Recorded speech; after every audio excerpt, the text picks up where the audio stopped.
Просто сондай болды. Энергетикам жақпай тұрса, сен өзің ішіңде сақта, оны маған көрсетпе. Мен саған көрсетіп отқан жоқпын, Аида.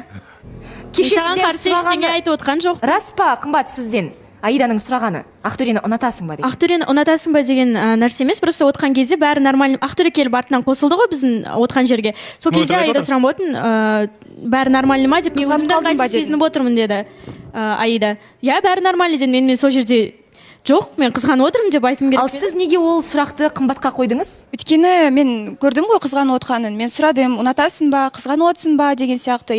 Ну, симпатия бар ма, ұнатасың ба? Онда маған айт дедім. Маған айтты, жоқ, барлығы күшті, барлығы Жоқ, ол нәрсе сізге не үшін қажет болды оны білу? Оның жауабынан, яғни қымбаттың я ұнатам, немесе жоқ ұнатпаймын дегеннен Аида сізде не өзгеретін еді?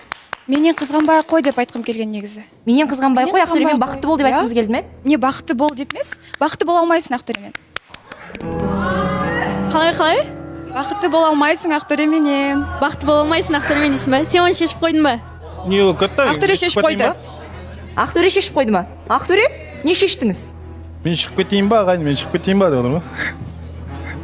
Ақтөре? Не дейді жаңағы түсінбей жатыр ғой. Аида айтады қымбатқа, сен Ақтөремен бақытты болмайсың. Қалады ғой. Просто